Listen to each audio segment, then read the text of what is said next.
Wala sang imposible kung ang tanan nagahangpanay kag may pagbinuligay.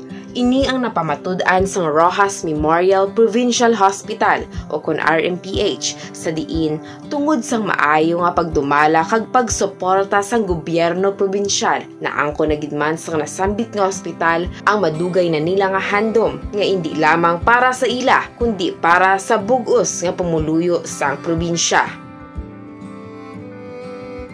Ini nga handom amo ang makakuha sang mataas nga resulta sa no balance billing nga ginapatuman sang PhilHealth sa mga kasubong nila nga hospital humalin pa sa tuig 2011. So, ang no balance billing program is a program by the PhilHealth nga ini siya nag-umpisa pa siya sang tuig 2011. Tapos gin-strengthen ini siya sang tuig 2014 sang ginpapasar na sang PhilHealth ang ilang nga all case rates policy. So ang no balance billing is program sang PhilHealth para sa aton indigent nga mga utod.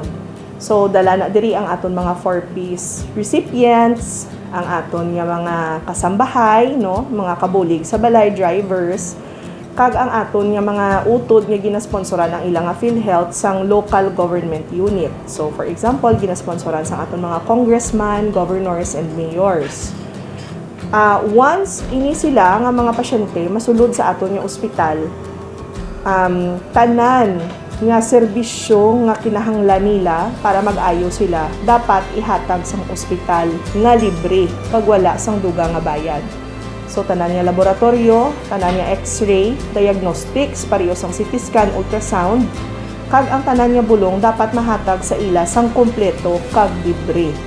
Kag, sa ila nga pagpuli, kung mamayno sana sang PhilHealth package ang ila nga bill, ang excess sa ila bill, hindi naman ina nila pagbayaran.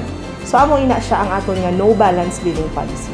Nahibaluan nga sa sulod sang malawig nga tion kag madamo nga pasyente nga nagakinahanglan sang libre nga hospitalization subong pagidlang sa idalom sang administrasyon ni Governor Esteban Evan Nonoy Contreras nakapasar kag nakakuha sang mataas nga porsyento sa pagpatuman sang no balance billing ang RMPH nga ginapabugalgid sang mga empleyado ilabi pa sang pamunuan sini.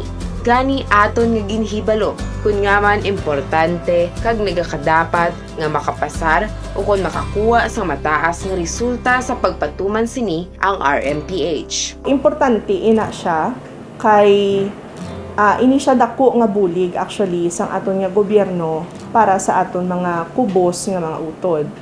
So gina-implementar ini siya para nga ang aton nga mga utod nga kubos hindi na mag-alang-alang no nga magkadto sa aton mga ospital para magpangayo sang serbisyo medikal. Kay nabal-an na nila nga once magdangop sila sa aton mga ospital, libre nila nga makuha ang mga serbisyo nga ini. Kung aton nga gina-implement sang hugot ang no balance billing policy, mas damo kita mga utod nga mabuligan nga mahatagan sang pagbulong nga libre kag di kalidad. At the same time, ang PhilHealth nag-require sa mga hospitals nga mag-reach sang 80% nga compliance rate. Kung hindi naton ma-reach ang 80% nga compliance rate, mahimo nga kuhaan sang PhilHealth sang ginatawag nga accreditation ang isa ka ospital. Kung ang isa ka ospital madulaan sang accreditation sa iya nga PhilHealth, ang aton mga utod nga ma-admit sa sina nga ospital hindi na maka-avail sang ilang nga benepisyo sa PhilHealth. Gani, kung ma-admit sila, kag sa ilang nga pagpuli, ang ilang nga bill wala sang minus sang PhilHealth. Ang ilang nga bill ila na nga pagabayaran sang buo. Amo ina ka-importante ang aton nga pagpatuman sang no balance billing policy. Aside nga nagabulig kita sa aton nga mga kauturan, naga-comply pagid kita sa requirements sang PhilHealth para padayon ang paghatag sang serbisyo sang ospital sa aton mga pumuluyo. Base sa ginpaguha nga Compliance Report 2020 sang PhilHealth, nga 100% o kun 100% ang nakuha nga compliance rate sang RMPH para sa bulan sang Setyembre kag Nobyembre. Halos doble ang pagtaas sini kung ikumpara sa resulta nga nakuha sang hospital sang tuig 2019 nga nagapakita lamang sang dedikasyon sang tanan nga empleyado sang hospital. kung aton gid man i-compare ang aton nga results, very big gid ang difference, no? Kung aton nga lang tawon for the period sang 2019, ang aton nga dalagan sang aton nga compliance sa NBB is between mga 40s to 50%. Kag ang aton average for the year is ara lang sa 52.31%. So sa subong nga tuig, no, kung aton nga lang tawon, umpisa pa sang bulan sang Marso, nagalabot na kita sa 90% and above nga compliance rate sa aton no balance billing policy. Kag sa subong, ara na kita almost sa 80% na compliance for the whole year. Ang isa nga ginalantaw namon nga factor is of course ang insakto nga pagdumalaman sang aton nga ospital, no. With the strong governance of Governor Nonoy Contreras, kag sa guidance man sang aton HMS ni Dr. Edwin Monares kag ni Dr. Alex Nolasco, plus ang leadership ni Dr. Ed Marie Tormon sa aton nga ospital, nakakam up kita sang mga policies and procedures para masiguro naton nga ang mga kinahanglanon sang aton mga NBB nga mga indigent patients aton nga mahatag sa ila. Aside from that, nagapasalamat gid kita sa kooperasyon sang aton nga hospital staff, aton mga doctors kag mga nurses, tanan-tanan mga pharmacists naton and medtechs, mga radtechs naton kag ang aton mga staff sa CSR pati sa admin. Kay ini sila tanan nagkooperar gid kag ng aton bala nga ginabuligan nga masiguro nga ma-comply gid naton sang 100% ang aton no balance billing policy. Aside from that, ako nagapati nga dako man ang bulig nga ginhatag sa aton sang aton nga Malasakit Center. So ang Malasakit Center naton gintukod ini siya sang bulan sang Pebrero, specifically February 19, kag ini siya nagahatag sang dugang bulig sa aton kubos nga mga utod, no. So through the Malasakit Center, ma-ensure naton nga ang aton mga indigent nga mga patients mahatagan man sa nagakinahanglan nga mga serbisyo medikal katulad sang bulong kag laboratory. So ini siya nagbulig man sa aton nga compliance sang no balance billing policy.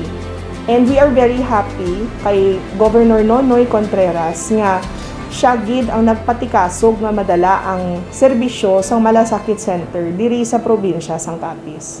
Ini nga kadalagan sang ospital ang ginpanginbulahan gid sang amay sang probinsya sa diin malipayon ini nga pinaagi sa maayo nga pagpanerbisyo sang RMPH kag hugot nga pagsunod sa iya mga ginapatuman, mas nabatyagan sang mga pumuluyo ang iya nga matudtuod nga pagkabalaka kag ang promesa nga nagapasanyog sa pagdumala sang paggobyerno sang probinsya kag subong man ang ikaayong lawas nga nagatuyo nga maghatag sang libre kag di kalidad nga serbisyo sa tanan nga nagabalatian kag nagakinahanglan sang pag-atipan.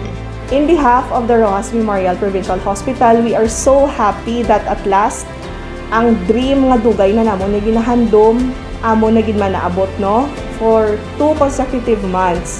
We are so happy and so proud to say that we have reached the 100% compliance with no balance billing. Balaan ina sa aton nga staff nga pila ini naton katuig nga struggle kag sa subong pa lang na naton nakamit. We are very happy of this achievement. And balaan na namon nga hindi naton sarang ini maabot kung hindi man tungod sa effort sang aton nga staff, sang mga workers sang Rojas Memorial Provincial Hospital, ang efforts sang aton nga management team, and of course ang efforts man sang aton nga pinalangga nga governor. So we are very thankful nga nabato naton ini siyang achievement. We are asking for their continued cooperation, padayon lang ang aton nga pagkooperar kag paghatag sang serbisyo nga di kalidad sa aton mga kubos nga mga pumuluyo. And ang ako lang nga ginahambal man sa aton mga utod, no, nga nagapangayo sang serbisyo diri sa Rojas Memorial Provincial Hospital, ang padayon man nila nga kooperasyon kag pagpati sa mga pulisiya nga ginapatuman sang ospital para makabaton man sila sang dugang nga benepisyo.